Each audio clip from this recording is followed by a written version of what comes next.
You thought BlackRock was bad. Wait till you see what China's doing. While you were sleeping last night, China bought 32 more American homes. Cash. No questions asked. And tomorrow, they'll buy 32 more.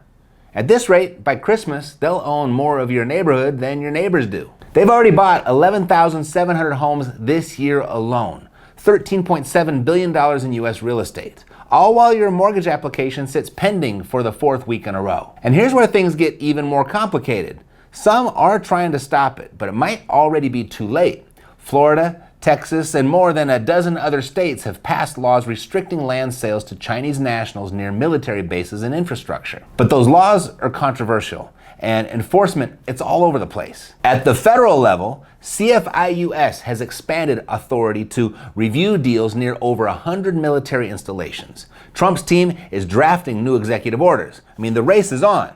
But while lawmakers argue over who gets to buy what, the deals keep closing, quietly, legally, relentlessly. One Chinese investor even bought an entire college campus in New Hampshire and just left it, overgrown, boarded up, forgotten. You thought BlackRock was bad? That was just the warm-up act. While the media was yelling about hedge funds, foreign buyers were quietly buying America. One house, 1 acre, one loophole at a time. How bad is it really? How deep does it go? And what can you do before it's too late? Well, let's dig in. Chinese buyers spent $13.7 billion on American homes last year, up 83% from the year before. And that's just what we know about. Industry insiders estimate it could be closer to $40 billion. But most of it's hidden behind shell companies that would make a drug cartel jealous. Nearly half of these homes were purchased all cash. No loan, no inspections, no competition. The hotspots? California, Florida, New York, Texas, and Arizona. If you live in one of those states, you've already competed against Chinese money and probably lost. And if you lost that deal, it probably wasn't because your offer was weak. It was because the game was already over before you played. And it gets worse. Some of these homes, they're not even getting lived in. They're being parked, held as assets, hidden in trusts, forgotten by design. Others are strategic, like the time a Chinese company tried to buy land next to a U.S. Air Force base in North Dakota, or the 54-acre college campus in New Hampshire, bought by a Chinese businessman, then left to rot. Why would anyone buy a campus just to let it die? Well, I found 3 possible explanations. 2 of them are disturbing. The third one, it kept me awake for 3 nights. Number 1, tax loopholes. Some of these purchases are part of global tax avoidance schemes. They park money in U.S. real estate to shift assets, reduce liability, and store value, even if the property sits empty. It's not about the building, it's about what it protects. Number 2, immigration incentives. Through programs like EB-5, buying U.S. real estate can help secure green cards for foreign investors. Sometimes the property is just the packaging. The real goal is access. And once the immigration box is checked, the house no longer matters. And then number 3, strategic positioning. Now this one's harder to prove, but it's happening.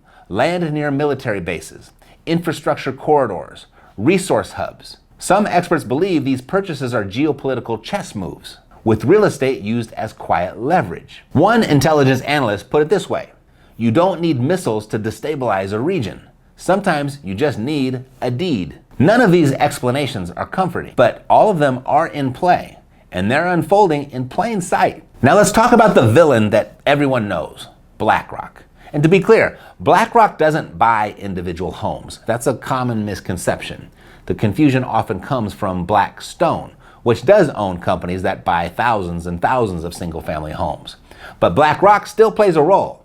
They've built and backed the system that does buy homes, funding the institutions, shaping the indexes, and influencing the very mechanisms that turn neighborhoods into rental portfolios.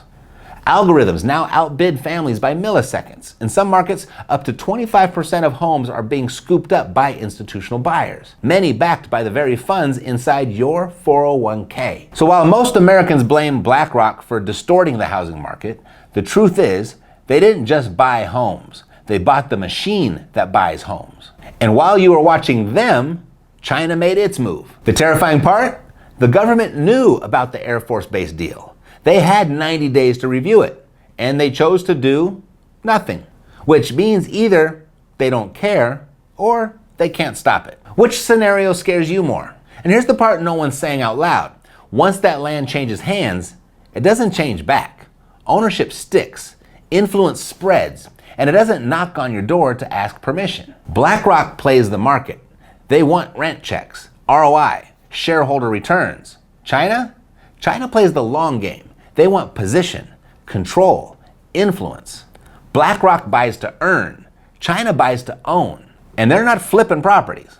They're anchoring themselves deep into American soil. Even former CIA Director John Brennan called this economic warfare disguised as investment. When the CIA is worried about real estate purchases, maybe we should be too. So how are they doing it? Why is it invisible?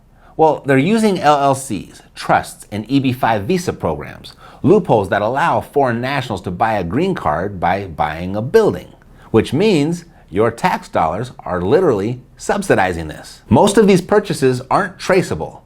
No flag on the deed, no foreign buyer alert.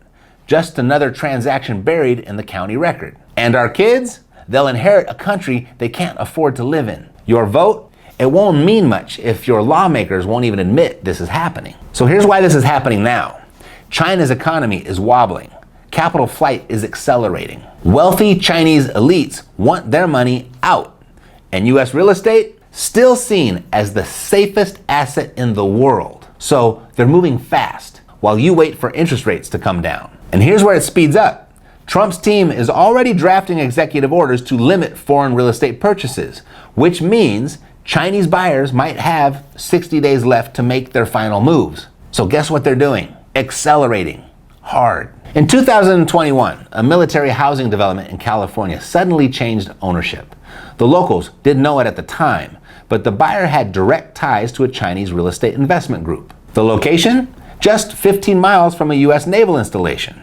And while technically legal, the transaction raised red flags inside the Pentagon, not because of what was being built, but because of what wasn't. Months and months went by. No construction, no renovation, no listings. It just sat there, dormant, quiet, owned. By the time the public found out, there were 8 more similar purchases across the state, each near critical infrastructure, and each veiled behind corporate layers. So while Americans were competing to buy townhomes, China was playing a completely different game, one that had nothing to do with flipping houses and everything to do with control. And here's what nobody told those homeowners. The value of your home doesn't just come from what it is, but from who surrounds it, who owns next door, and who dictates what your neighborhood becomes. Now, here's where it gets real. One couple, excited about becoming passive landlords, bought a property right next to one of these dormant acquisitions. The deal looked good on paper, but within a year, values in the area started to dip. Tenants moved out. Vacancy spiked. Because no one wants to live in a ghost zone owned by someone you'll never meet, who never plans to show up. The couple said, "We didn't lose money because we bought the wrong house. We lost because we didn't know what was happening around it."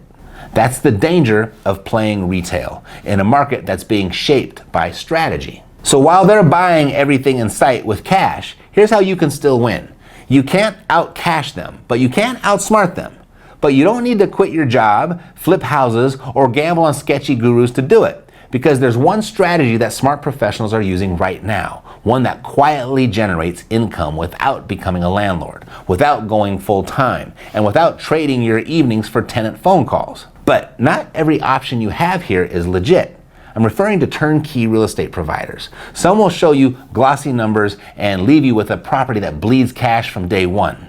So, right here, I'm going to show you how to spot the difference between a real deal and a real disaster. You'll learn the red flags, the due diligence traps, and the exact questions that expose the scammers before you ever send a wire.